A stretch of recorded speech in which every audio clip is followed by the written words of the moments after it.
അയർലൻഡിലെ മലയാളി വടംവലി അസോസിയേഷന്റെ ഭാഗമായിട്ട് അവർ നടത്തുന്ന ആദ്യ ഓൾ അയർലൻഡ് വടംവലി മത്സരത്തിന്റെ വേദിയിലാണ് കേട്ടോ ഞാൻ നിൽക്കുന്നത്. അപ്പൊ നിങ്ങൾ ഇവിടെ ശ്രദ്ധിച്ചു കഴിഞ്ഞാൽ മനസ്സിലാകും, ഈ കോർട്ടിലാണ് ഇന്നത്തെ വടംവലി മത്സരം നടന്നത്. അതുപോലെ വിദേശത്തൊക്കെയുള്ള വടംവലി മത്സരങ്ങൾ നിങ്ങൾ ശ്രദ്ധിച്ചിട്ടുണ്ടെങ്കിൽ സാധാരണ ഈ ഫ്ലോറിൽ വെച്ചിട്ടാണ്, ഇങ്ങനെ ഒരു സ്പെഷ്യൽ കോർട്ടൊന്നുമില്ല.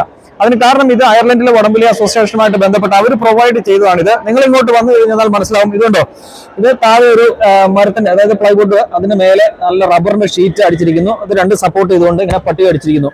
ഇങ്ങനത്തെ ഒരു 10-12 എണ്ണമാണ് ഉള്ളത്. ഇതുകൊണ്ട് ഇത് നിങ്ങൾക്ക് ഇതിങ്ങനെ ഓൾ പീസസ് ആണ് കേട്ടോ, അങ്ങനെ ഈസി ആയിട്ട് ക്യാരി ചെയ്യാം. ഇങ്ങനെ ഒരെണ്ണം ഉണ്ടാക്കിയിട്ട് കഴിഞ്ഞാൽ ഈസി ടു മെയിൻറ്റെയിൻ, നിങ്ങൾക്ക് ഈസി ആയിട്ട് മെയിൻറ്റെയിൻ ചെയ്യാം. അതുപോലെ തന്നെ മത്സരങ്ങളൊക്കെ കൊണ്ടുപോകുക ചെയ്യാം. നല്ല ഗ്രിപ്പാണ് കേട്ടോ, നല്ല റബ്ബറാണ്. കാലിനാണെങ്കിലും ഷൂസിനാണെങ്കിലും വലിക്കാം, ഇഞ്ചുറി കുറവായിരിക്കും. അപ്പോൾ ഇത് നാട്ടിലാണെങ്കിലും ഇത് ഫോളോ ചെയ്യാവുന്നതാണ്. വൺസ് ഉണ്ടാക്കി കഴിഞ്ഞു കഴിഞ്ഞാൽ നല്ല ലൈഫ് സ്പാൻ ആണ്.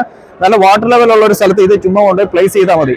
ഇൻഡോർ മത്സരങ്ങൾക്കും ഔട്ട്ഡോർ മത്സരങ്ങൾക്കും ഇത് സൂപ്പറാണ്. അപ്പോൾ വിദേശത്തൊക്കെ ഉള്ളവരും സ്വദേശത്തുള്ളവരും ഇങ്ങനെ ഒരു കോർട്ടാക്കുന്നതിനെ കുറിച്ച് ചിന്തിക്കുക കേട്ടോ. അപ്പോൾ മറ്റൊരു നല്ല വീഡിയോ ആയിട്ട് കാണാം. ബൈ.